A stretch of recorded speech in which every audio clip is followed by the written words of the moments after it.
गोली भी चलेगा तो खाएंगे, पर भ्रष्टाचारी सरकार को उखाड़ फेंकेंगे। आंदोलन हो रहा था तो क्या ये 7वीं फेल मुख्यमंत्री से एक बच्चा भी नहीं संभलता। माता पिता को जिस तरीके से मारा गया है, बच्चा को भी डिटेन कर लिया गया, हमको 8 घंटा अलग रखा गया था मेरे मम्मी और पापा से।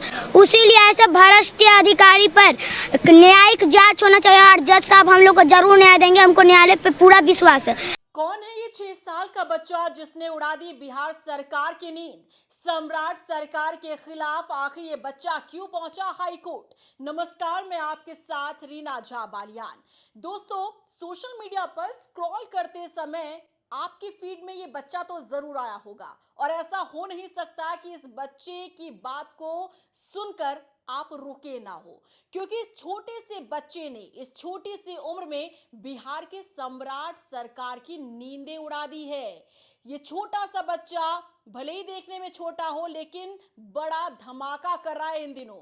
आखिर कौन है ये बच्चा और आखिर इसने सरकार के खिलाफ कैसे आवाज उठाई है, पूरे विस्तार के साथ हम आपको जानकारी देने जा रहे हैं। लेकिन उससे पहले आप ये समझिए कि अब यही छोटा बच्चा कैसे सम्राट सरकार के खिलाफ और सम्राट सरकार के पुलिस के खिलाफ हाई कोर्ट तक पहुंच चुका है। आप सोचिए, ये ऐसी उम्र होती है जहां बच्चों को खेलने से फुर्सत नहीं मिलती, लेकिन जब आप इस बच्चे की बात सुनेंगे ना तो आप भी हैरत में पड़ जाएंगे कि इतनी छोटी सी उम्र में भला इतनी नॉलेज आई कहां से। संविधान की ये बात करता है, सरकार की बात करता है, मुख्यमंत्री को अनपढ़ कहता है, 7वीं फेल बताता है। अब आप इसी से अंदाजा लगा लीजिए कि इस छोटे से बच्चे को कितनी ज्यादा नॉलेज है और कितनी गंभीरता के साथ ये सोचता होगा। लेकिन ये छोटा बच्चा आखिर वायरल कहां से हुआ और ये हाई कोर्ट तक का दरवाजा कैसे खटखटा रहा है, सब कुछ डिटेल के साथ हम आपको बताने जा रहे हैं। दरअसल आप ये तस्वीर आपने देखी होगी सोशल मीडिया पर, जब ये बहुत तेजी के साथ वायरल हो रहा था। दरअसल अभी 25 तारीख की बात है, 25 अगस्त को पटना में एक प्रोटेस्ट हो रहा था छात्रों का, अभ्यर्थियों ने, क्योंकि इसमें भी परीक्षा की धांधली का जो पूरा मामला है, बीपीएससी परीक्षा में धांधली का मामला सामने आया था, जिसे रद्द करने की मांग छात्रों ने की और यहां पुरजोर विरोध जो है छात्र करते हुए नजर आए थे। यहां छात्रों को तितर बितर करने के लिए पुलिस ने यहां पर लाठीचार्ज करना शुरू कर दिया। अब पुलिस ने जैसे ही लाठीचार्ज किया, ये छोटा सा बच्चा जिसकी उम्र महज 6 साल है और इस 6 साल में ये इस प्रोटेस्ट में यहां शामिल हो गया। सोचिए, अब तक जेनजी ने सरकार की नींद उड़ा रखी थी। अलग अलग राज्यों में आपने जेनजी और युवाओं के प्रदर्शन देखे थे, लेकिन अब जेन अल्फा भी सरकार को ललकारता हुआ नजर आ रहा है। ये जेन अल्फा है, महज 6 साल की उम्र है, पहली क्लास में पढ़ता है, इसका नाम आदित्य है और ये अपने माता पिता के साथ प्रोटेस्ट में शामिल हुआ था। अब ये सुनते ही आपके जहन में पहला सवाल होगा कि आखिर उस एग्जाम से इस बच्चे का क्या लेना देना। लेकिन हाँ, लेना देना है, क्योंकि इस बच्चे ने अपनी जुबानी बताया कि आज दीदी भैया परीक्षा में बैठ रहे हैं और वो परीक्षा लीक हो जाती है और कल जब मैं बड़ा होऊंगा, जब मैं परीक्षा दूंगा, तभी भी यही स्थिति होगी।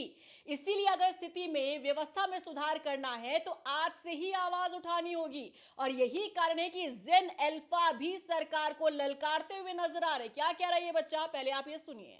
अगर लाठी चलेगा तो पहला लाठी हम खाएंगे, अगर जेल भी जाने का मुसीबत आ जाए तो जाएंगे, गोली भी चलेगा तो खाएंगे, पर भ्रष्टाचारी सरकार को उखाड़ फेंकेंगे। भैया लोग का मांग यह है कि बीपीएससी का पेपर लीक क्यों हुआ, वापस से परीक्षा लिया जाए। आपका तो उम्र स्कूल जाने का था, आप आ गए हैं प्रोटेस्ट में। अभी हम बच्चा है, हम बढ़ाएंगे, कहीं पता चले भ्रष्टाचारी सरकार मेरा भी पेपर लीक करवा दे, ऐसा थोड़ी ना। अभी बच्चा है, बड़ा तो हम जरूर होंगे, इसीलिए हम कहते हैं अभी सब आ जाइए। हम इसीलिए पुलिस को पकड़े थे कि हमको जवाब चाहिए कि आदेश किसने दिया था। ये माथा फट गया, छात्र का आंदोलन हो रहा था तो क्या ये 7वीं फेल मुख्यमंत्री से एक बच्चा भी नहीं संभलता, तो इस्तीफा दे देना, किसी का माथा फाड़वा दीजिएगा। तो सुना आपने, साफ साफ ये कह रहा है कि कल मैं परीक्षा में बैठूंगा तो मेरे साथ भी ऐसा होगा, लेकिन हमें उससे पहले व्यवस्था में बदलाव करना है और इस भ्रष्ट सरकार को उखाड़ फेंकना है, शिक्षा व्यवस्था में हमें सुधार लेकर आना है। और भी ज्यादा हैरत की बात तो ये है कि जब इससे पूछा गया कि अगर आपको लाठी डंडे लग गए तो क्या होगा, ये पूरे जोश के साथ कहता है कि मैं लाठियां खाने के लिए भी तैयार हूं और मैं लाठी क्या, मुझ पर गोलियां भी चल जाए तो मैं उसे भी खाने के लिए तैयार हूं। आप सोचिए, इतना छोटा सा बच्चा लेकिन इतनी बड़ी बड़ी बातें कर रहा है। कहते हैं ना, छोटा पैकेट बड़ा धमाका, ये वही छोटा पैकेट बड़ा धमाका है।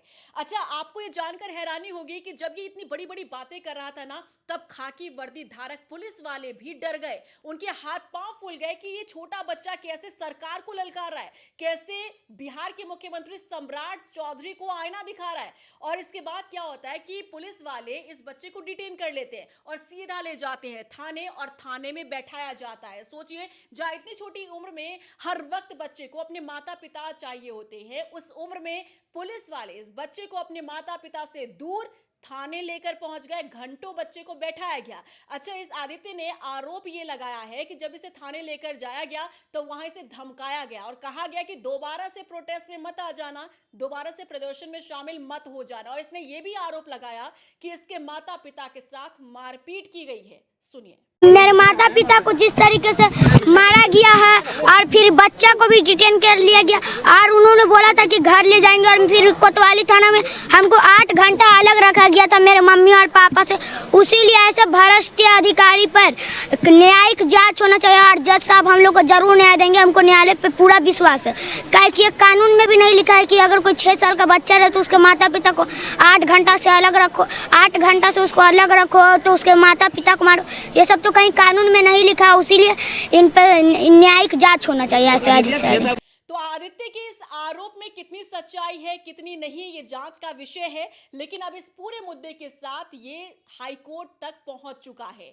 हाईकोर्ट का इसने दरवाजा खटखटाया है इसी मुद्दे को लेकर कि कैसे इसके माता पिता के साथ मारपीट की गई है। अब आप सोचिए कि लोकतंत्र में हर एक शख्स अपनी आवाज को उठाना जान रहा है। दिल्ली के जंतर मंतर से जेनजी का जो प्रोटेस्ट शुरू हुआ था, प्रदर्शन शुरू हुआ था नीट परीक्षा को लेकर, अब उसके बाद से ही आपने देखा होगा ऐसी तस्वीरें आपको हर एक राज्य से नजर आ रही है। सरकार के खिलाफ, ना सिर्फ केंद्र सरकार के खिलाफ, बल्कि हर एक राज्य में अगर इस तरीके से धांधली हो रही है परीक्षा में, या फिर किसी तरीके से भ्रष्टाचार की खबर सामने आती है, या फिर कहीं पर अव्यवस्था की तस्वीरें सामने आती है, तो उसके खिलाफ युवा खुद अपनी आवाज बुलंद कर रहे हैं। और ना सिर्फ जेन जी बल्कि जेन अल्फा भी शासन प्रशासन को ललकारते हुए दिख रहे हैं, आईना दिखाते हुए नजर आ रहे हैं। इस छोटे से बच्चे की बात सुनकर यह समझ में आता है कि एज जो है, उम्र जो है, ये सिर्फ एक नंबर है। क्योंकि आप छोटी उम्र में भी अगर चीजों को समझते हैं,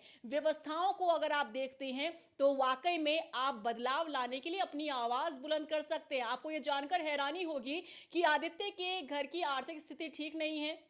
पिता जो है वो मजदूरी करते हैं, माता जो है वो घर घर जाकर काम करती हैं, और तब जाकर इनकी आजीविका चलती है। लेकिन आदित्य जो पहली क्लास में पढ़ता है, इसे पढ़ने का शौक है, और इसके पढ़ने के शौक का ही ये नतीजा है कि ये लोकतंत्र के बारे में, देश के बारे में, संविधान के बारे में इतनी गहरी नॉलेज रखता है। ये अपने साथ संविधान की एक कॉपी भी रखता है, और इसका ये कहना है कि संविधान के कॉपी के कई पन्ने अब तक ये पढ़ चुका है और आगे भी ये पढ़ेगा। और आप इसकी बातों से ही समझ सकते हैं कि कितनी गहरी नॉलेज रखता है। और यही कारण है कि आज जेन जी के साथ जेन अल्फा भी अपनी आवाज बुलंद कर रहा है और मांग कर रहा है ये कि भ्रष्ट सरकार को उखाड़ फेंकना होगा। सम्राट चौधरी एक भ्रष्ट नेता है, भ्रष्ट मुख्यमंत्री है, और इनके हाथ में जो प्रदेश की कमान है वो सही नहीं है। और आपको याद होगा कि प्रशांत किशोर भी समय समय पर ये बात दोहराते रहे हैं। जब प्रशांत किशोर ने बांकीपुर सीट पर जीत हासिल की थी, तब पहला जो उनका स्टेटमेंट सामने आया था